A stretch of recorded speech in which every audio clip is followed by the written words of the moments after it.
Hello students, in today's lecture number 19 we shall discuss the concept of cell. Cell, a device which convert chemical energy into electrical energy is called cell.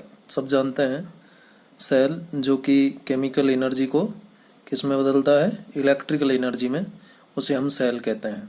Cell का ये symbol है, इसमें एक positive electrode होता है और एक negative electrode. Positive को बड़ी लाइन से और नेगेटिव को छोटी लाइन से रिप्रेजेंट किया जाता है। पॉजिटिव का मतलब हायर पोटेंशियल होता है और नेगेटिव का मतलब लोअर पोटेंशियल होता है। इसी वजह से इसको थोड़ा बड़ा लाइन से और इसको छोटी लाइन से रिप्रेजेंट किया जाता है। तो पॉजिटिव का मतलब हायर पोटेंशियल, नेगेटिव का मतलब लोअर पोटेंशियल। तो सेल एक डिवाइस है जो कि केमिकल एनर्जी को इलेक्ट्रिकल एनर्जी में बदलता है। यूँ तो बहुत सारे टाइप के सेल हैं, प्राइमरी सेल, सेकेंडरी सेल। हमारे प्रैक्टिकल्स में जो सेल्स यहाँ क्लास 12 में काम आने वाले हैं वो हैं लेक्लांसी सेल। लेक्लांसी सेल बनाना हमें आना चाहिए, डेनियल सेल बनाना हमें आना चाहिए, ठीक है। तो उनकी बात हम बाद में करेंगे जब प्रैक्टिकल्स की बात करेंगे। तो एक ग्रुप ऑफ सेल्स, अब यदि एक या दो से ज़्यादा सेल्स को आपस में जोड़ दें तो उसको कहेंगे हम battery. Battery is nothing but the group of cells. Battery क्या है? ग्रुप ऑफ सेल्स है। जैसे ये दो सेल की एक बैटरी है, दो सेल की एक बैटरी है, ये पहला सेल, ये दूसरा सेल। इन दोनों सेल्स को आपस में सीरीज में जोड़ दिया तो ये बैटरी बन गई, battery of two cells. Cell is basically prepared by putting two rods. कैसे बनाया जाता है सेल? एक हम कंटेनर लेते हैं, कंटेनर में दिखाई दे रहा होगा आपको, कंटेनर लेते हैं, कंटेनर में हम एक सॉल्यूशन भर लेते हैं। अब ये डिपेंड करता है कि हम कैसा सेल बनाना चाहते हैं। जैसे यदि हम लेक्लांसी सेल बनाना चाहते हैं तो वाटर के अंदर NH4Cl डिजॉल्व करते हैं और फिर उसमें एक जिंक रॉड और एक कार्बन रॉड रखते हैं। तो इस टाइप से हम लेक्लांसी सेल प्रिपेयर कर सकते हैं। तो मैं तो जनरल सेल की आपसे बात कर रहा हूँ। ये एक सेल के लिए एक कंटेनर लिया, कंटेनर में ये सॉल्यूशन है जिसको इलेक्ट्रोलाइट कहते हैं। इस सॉल्यूशन को हम इलेक्ट्रोलाइट या इलेक्ट्रोलाइटिक सॉल्यूशन भी कहते हैं। इलेक्ट्रोलाइटिक सॉल्यूशन कहो या इलेक्ट्रोलाइट, एक ही बात है। ये जो है ये इलेक्ट्रोड है और ये दूसरा इलेक्ट्रोड है। ये पॉजिटिव इलेक्ट्रोड है, ये नेगेटिव इलेक्ट्रोड है। पॉजिटिव का मतलब ये हायर पोटेंशियल पर होगा और नेगेटिव का मतलब ये लोअर पोटेंशियल पर होगा। और ये मैंने एक सर्किट बना दिया है, ये एक्सटर्नल रजिस्टर R से जुड़ा हुआ है, ठीक है। और इन दोनों इलेक्ट्रोड्स को एक पर्टिकुलर डिस्टेंस पर रखा हुआ है। तो ये जो स्ट्रक्चर है इसको हम सेल कहते हैं। तो cell is basically prepared by putting two rods. दो रॉड्स को कहाँ रखते हैं? रॉड्स कहो या प्लेट्स कहो, जो डिफरेंट मेटल की होनी चाहिए। जैसे लेक्लांसी सेल में एक जिंक रॉड है तो एक कार्बन रॉड है, ठीक है। तो टू रॉड्स या प्लेट्स लीजिए जो कि डिफरेंट मेटल की होनी चाहिए, उनको एक केमिकल सॉल्यूशन जिसको आप इलेक्ट्रोलाइटिक सॉल्यूशन या इलेक्ट्रोलाइट कहते हैं उसमें रख दीजिए। These two rods are called electrodes. ये जो दो रॉड्स हैं ये इलेक्ट्रोड्स कहलाती हैं। One rod is called positive electrode. ये देखिए ये पॉजिटिव इलेक्ट्रोड यानी इसका हायर पोटेंशियल है।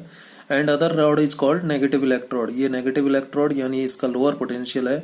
दीज इलेक्ट्रोड्स आर डिप्ड और इमर्ज्ड, डुबोए जाते हैं, इनका कुछ हिस्सा डुबो दिया जाता है इन एन इलेक्ट्रोलाइटिक सॉल्यूशन। किस में डुबो दिया जाता है? इलेक्ट्रोलाइटिक सॉल्यूशन में डुबो दिया जाता है।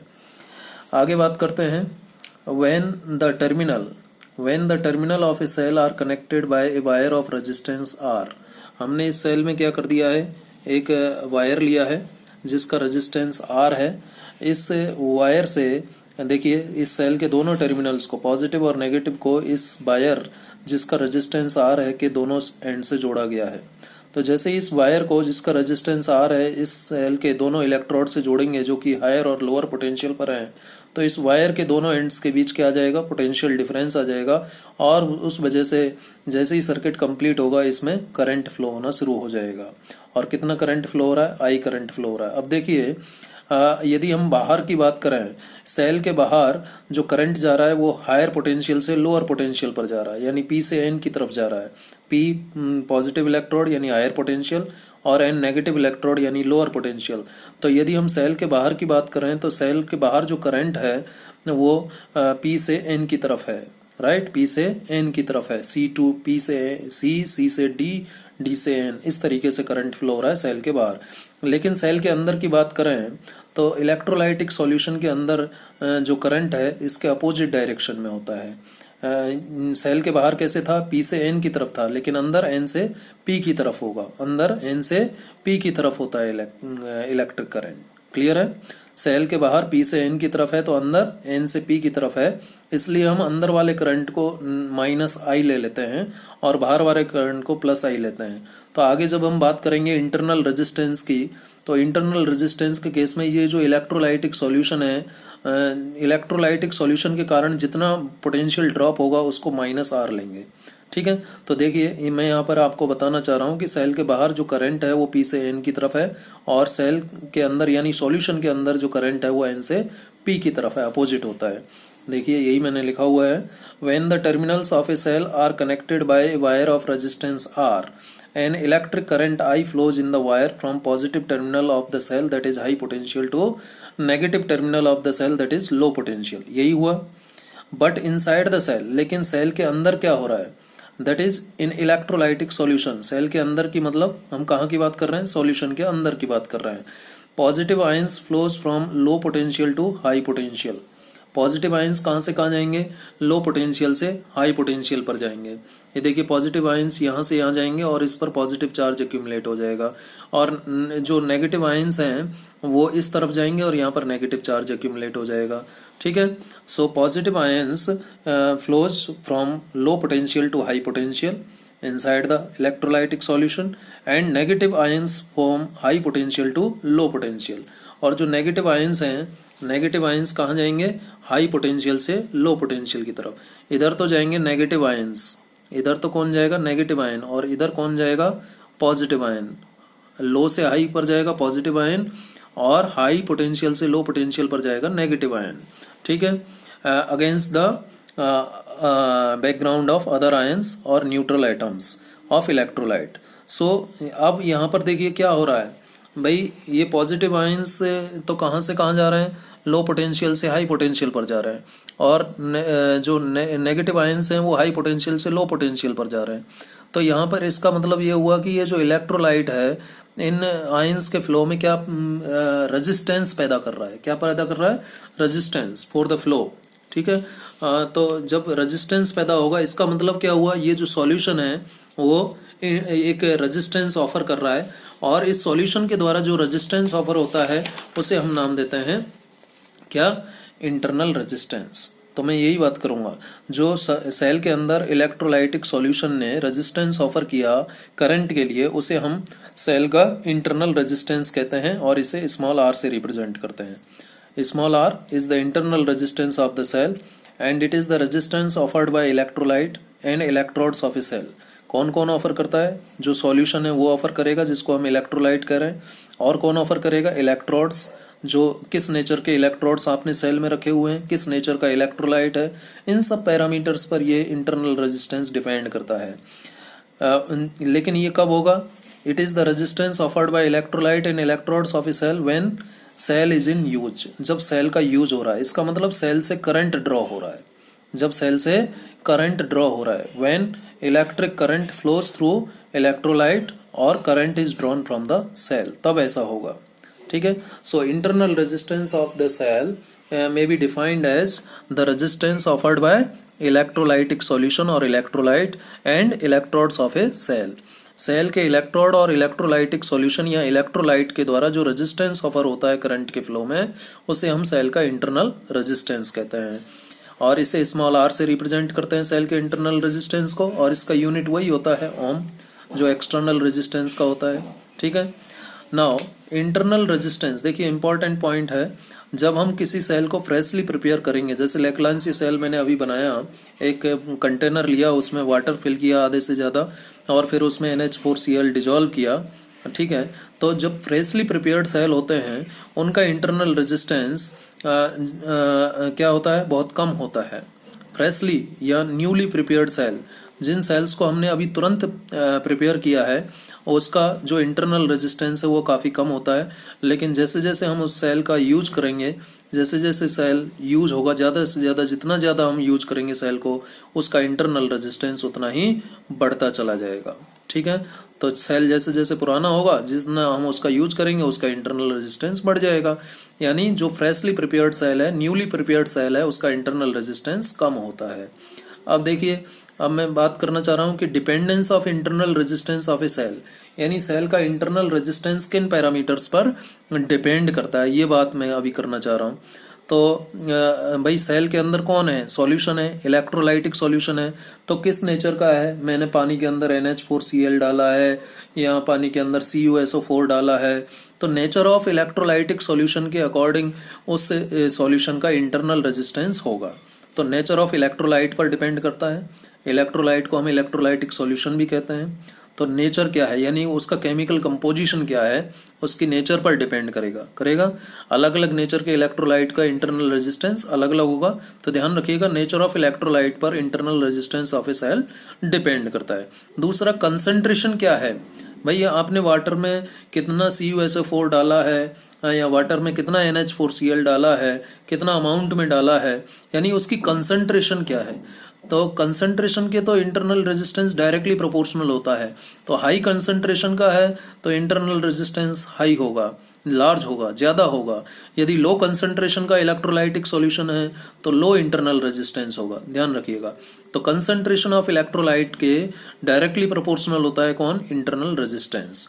तीसरी बात है internal resistance temperature of electrolyte, यानी जो सॉल्यूशन भरा हुआ है उसके टेम्परेचर पर डिपेंड करता है कौन, इंटरनल रेजिस्टेंस। भाई जो सॉल्यूशन है उसके टेम्परेचर में चेंज आने से सॉल्यूशन का इंटरनल रेजिस्टेंस भी चेंज हो जाएगा। इंटरनल रेजिस्टेंस नॉर्मली टेम्परेचर के डिक्रीज होने पर, यदि टेम्परेचर डिक्रीज हो रहा है तो इंटरनल रेजिस्टेंस बढ़ेगा, और टेम्परेचर इंक्रीज हो रहा है तो इंटरनल रेजिस्टेंस डिक्रीज होगा। यानी इनवर्स रिलेशन होता है किसमें, टेम्परेचर में और इंटरनल रेजिस्टेंस में। तो टेम्परेचर ऑफ इलेक्ट्रोलाइट, यानी यदि हम सॉल्यूशन का टेम्परेचर बढ़ाते हैं तो इंटरनल रेजिस्टेंस डिक्रीज होगा, और यदि हम टेम्परेचर ऑफ इलेक्ट्रोलाइटिक सॉल्यूशन को घटाते हैं, डिक्रीज करते हैं, तो जो इंटरनल रेजिस्टेंस है सेल का वो इंक्रीज हो जाएगा। नेक्स्ट जो पॉइंट है डिपेंडेंस का, ये नेचर ऑफ इलेक्ट्रोड्स पर डिपेंड करता है। यानी जो दो इलेक्ट्रोड्स होते हैं, जो रॉड्स होती हैं, प्लॉट्स होती हैं, ठीक है, प्लेट्स होती हैं, रॉड्स या प्लेट्स जो होती हैं, भाई वो जिंक की है या कार्बन की है या किसी और मेटल की है, तो उस मेटल पर भी डिपेंड करता है, उसकी नेचर पर डिपेंड करता है। यानी इलेक्ट्रोड किस मेटल का बना हुआ है उस पर भी सेल का इंटरनल रेजिस्टेंस डिपेंड करता है। अलग अलग मेटल्स का इंटरनल रेजिस्टेंस अलग अलग होता है। और नेक्स्ट पॉइंट है fifth, it is directly proportional to distance between two electrodes. भाई यदि डिस्टेंस कम है इलेक्ट्रोड्स के बीच में, पास पास हैं इलेक्ट्रोड्स, तो इंटरनल रेजिस्टेंस क्या हो जाएगा, कम हो जाएगा, और दूर दूर हैं तो इंटरनल रेजिस्टेंस ज्यादा हो जाएगा। भाई पास पास हैं तो कम उसको विरोध का सामना करना पड़ेगा, कम रेजिस्टेंस ऑफर होगा, और यदि दूर दूर हैं इलेक्ट्रोड्स सेल के अंदर तो भाई ज्यादा रेजिस्टेंस ऑफर होगा उसको। तो डायरेक्टली प्रोपोर्शनल होता है डिस्टेंस बिटवीन टू इलेक्ट्रोड्स की कौन, इंटरनल रेजिस्टेंस। तो यदि डिस्टेंस बिटवीन इलेक्ट्रोड्स लार्ज है तो इंटरनल रेजिस्टेंस भी लार्ज होगा, यदि distance between two electrodes small है तो इंटरनल रेजिस्टेंस भी स्मॉल होगा। नेक्स्ट लास्ट पॉइंट है डिपेंडेंस का, it is inversely proportional to common area of electrode dipped into electrolyte. भाई इलेक्ट्रोड्स का कितना एरिया उस सॉल्यूशन के अंदर डूबा हुआ है उसके एरिया के इनवर्सली प्रोपोर्शनल होता है, उल्टा होता है, ठीक है। यानी ज्यादा एरिया डूबा हुआ है तो कम इंटरनल रेजिस्टेंस, और कम एरिया डूबा हुआ है तो ज्यादा इंटरनल रेजिस्टेंस होगा। तो एरिया, कॉमन एरिया जो होगा दोनों इलेक्ट्रोड्स का, उसके इनवर्सली प्रोपोर्शनल होता है इंटरनल रेजिस्टेंस। तो ये एग्जाम में कई बार पूछा जाता है, इसलिए आपको ध्यान रखना चाहिए कि किन किन पैरामीटर्स पर internal resistance of a cell depend करता है। तो क्विकली देख लें, नेचर ऑफ इलेक्ट्रोलाइट पर, कंसंट्रेशन ऑफ इलेक्ट्रोलाइट पर, कंसंट्रेशन के डायरेक्टली प्रोपोर्शनल होता है, टेम्परेचर ऑफ इलेक्ट्रोलाइट पर डिपेंड करता है, टेम्परेचर के इनवर्सली प्रोपोर्शनल होता है, नेचर ऑफ इलेक्ट्रोड्स पर डिपेंड करता है, और डायरेक्टली प्रोपोर्शनल होता है डिस्टेंस बिटवीन इलेक्ट्रोड्स के, और लास्ट इनवर्सली प्रोपोर्शनल होता है कॉमन एरिया ऑफ इलेक्ट्रोड्स के, ठीक है। अब देखिए ये भी एक इम्पॉर्टेंट 2 पॉइंट मैंने यहाँ पर डाले हैं क्योंकि एग्जाम में कई बार क्वेश्चन आता है ऐसे। मान लीजिए ये 2 सेल हैं जिनका ईएमएफ एक टर्म है जो मैं आगे डिफाइन करने वाला हूँ, फुल फॉर्म है इलेक्ट्रोमोटिव फोर्स। हालांकि ये बेसिकली फोर्स नहीं है, आगे हम बात करेंगे ईएमएफ की, अभी ध्यान रखिए ये ईएमएफ है। तो ये दो सेल हैं, इनको सीरीज में जोड़ा हुआ है और इनका ईएमएफ E1 और E2 है। तो जो टोटल ईएमएफ होगा वो E1 प्लस E2 हो जाएगा। जब एक सेल का नेगेटिव दूसरे सेल के पॉजिटिव से जुड़ा है तो E1 प्लस E2 हो गया, ध्यान रखना। लेकिन यदि दोनों सेल्स के सेम टर्मिनल्स आपस में जुड़े हैं, नेगेटिव नेगेटिव से जुड़ा है या फिर पॉजिटिव पॉजिटिव से जुड़ा है, यदि ऐसा केस है जब नेगेटिव नेगेटिव से जुड़ा हो या फिर पॉजिटिव पॉजिटिव से जुड़ा हो, तो उस केस में हम E1 माइनस E2 लिखेंगे, प्लस नहीं आएगा, E1 माइनस E2 आएगा। और ये डिपेंड करेगा कि E1 ज्यादा है या E2 ज्यादा है। यहाँ पर मैंने E1 का वैल्यू E2 से ज्यादा लिया है, इसलिए लिखा है E1 माइनस E2। यदि E2 का वैल्यू ज्यादा होता E1 से, E2 ग्रेटर देन E1 होता तो E2 माइनस E1 लिखते, ज्यादा में से कम घटाते हैं इसलिए, ठीक है। तो ये भी आप बात ध्यान रखिएगा, क्योंकि ये भी एग्जाम में बहुत बार पूछा गया है कि यदि सेम टर्मिनल्स आपस में जुड़े हुए, नेगेटिव नेगेटिव से जुड़ा है, पॉजिटिव पॉजिटिव से, तो माइनस कर दीजिए E1 minus E2 effective EMF या टोटल ईएमएफ निकालने के लिए। यदि नेगेटिव पॉजिटिव से या पॉजिटिव नेगेटिव से जुड़ा है तो प्लस कर दीजिए, ठीक है। ये आपको ध्यान रखना है। तो ये dependence of internal resistance of a cell की बात हो गई। आगे हम बात करते हैं इलेक्ट्रोमोटिव फोर्स। इलेक्ट्रोमोटिव फोर्स क्या होता है इसकी बात कर लेते हैं। अभी जो टर्म आई थी हमने सेल में ई से रिप्रेजेंट किया था, वो बेसिकली है क्या? देखिए, फुल फॉर्म तो है इलेक्ट्रोमोटिव फोर्स, लेकिन ये बिल्कुल भी फोर्स नहीं है। It is not any kind of force, ये ध्यान रखना। It is not any kind of force, ये किसी भी प्रकार का कोई फोर्स नहीं है, भले ही इसका फुल फॉर्म इलेक्ट्रोमोटिव फोर्स है। एक्चुअली हुआ क्या, जब ये इलेक्ट्रोमोटिव फोर्स का जो कॉन्सेप्ट उस समय जब इसका रिसर्च हुआ, ठीक है, ईएमएफ जो इसको नाम दिया गया था, ये हिस्टोरिकल रीजंस की वजह से है। क्योंकि जिस समय इसको डिस्कवर किया गया था उस समय ये फिनोमिना जो है पूरी तरह अंडरस्टूड नहीं था, प्रॉपरली अंडरस्टूड नहीं था, इसलिए हिस्टोरिकली इसका नाम ईएमएफ दे दिया गया, क्योंकि ये पूरी तरह उस समय अंडरस्टूड नहीं हो पाया था। ध्यान रखिएगा, ईएमएफ इसको हिस्टोरिकल नेम दिया गया है, इसकी कोई वजह नहीं है, इसको जस्ट नाम दे दिया गया है। क्योंकि जिस समय उस समय जब पुराने टाइम में जब जिस समय ये कॉन्सेप्ट डिस्कवर हुआ, तो उस समय ये पूरी तरह जो है इसको समझ नहीं पाए, ठीक है। तो यहाँ मैंने लिखा भी है लास्ट में, the name EMF however is used because of historical reasons and was given at a time when the phenomena was not understood properly। ये उस समय दिया गया नाम जब फिनोमिना को, इस ईएमएफ को प्रॉपरली अंडरस्टूड नहीं किया जा सक रहा था, ठीक है।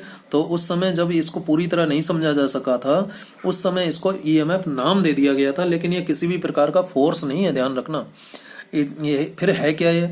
It is the potential difference, it is the potential difference between two electrodes of a cell.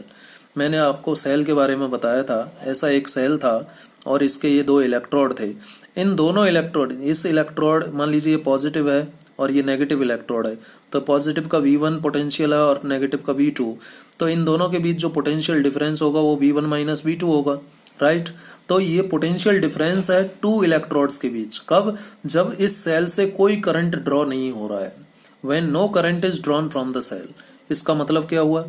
कोई करंट सेल से ड्रॉ नहीं हो रहा है, इसका मतलब क्या है? इसका मतलब सेल यूज में नहीं है, इसका मतलब सेल यूज में नहीं है, ठीक है।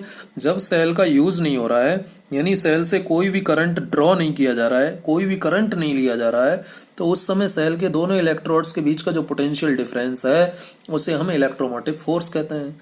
कई बार हम इसको पोटेंशियल डिफरेंस कह देते हैं या potential drop across the electrodes of a cell, ऐसे भी कह सकते हैं, potential drop across the electrodes of a cell.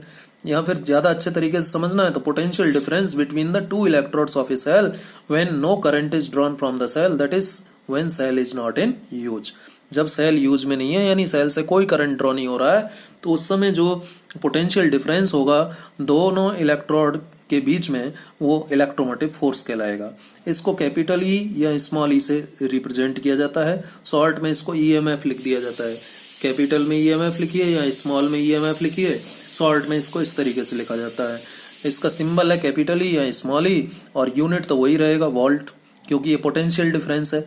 अब जब ये पोटेंशियल डिफरेंस है तो डेफिनेटली वर्क डन है।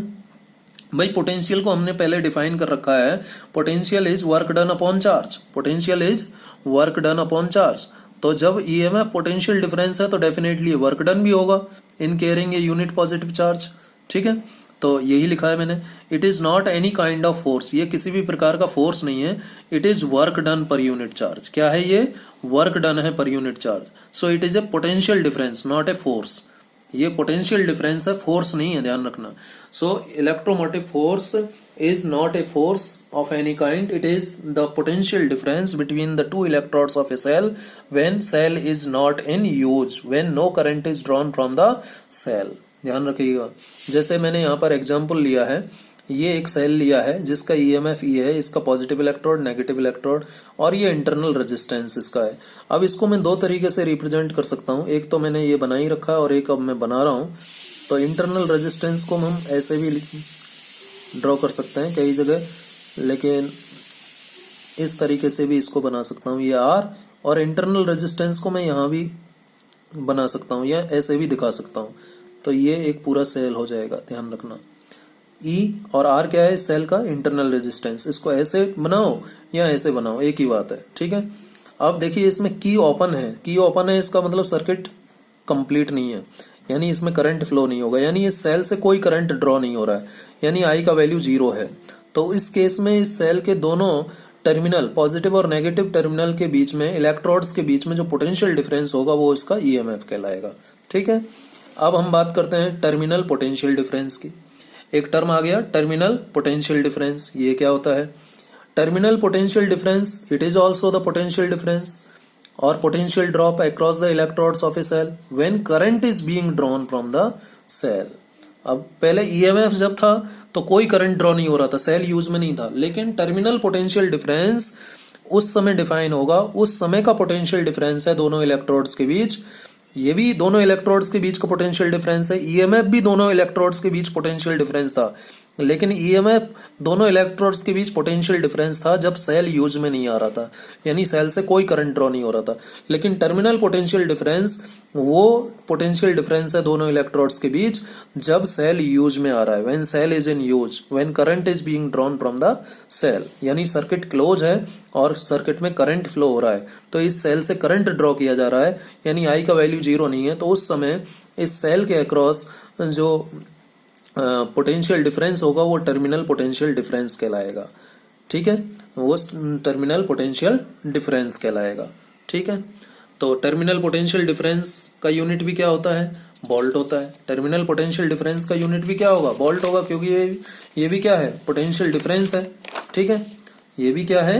एक पोटेंशियल डिफरेंस है, तो इसका यूनिट भी देखो मैंने लिखा भी है, it is denoted by V and its unit is volt. ठीक है, तो इससे आगे हम नेक्स्ट लेक्चर में बात करेंगे। ये हमने बात की terminal potential difference. Thank you very much.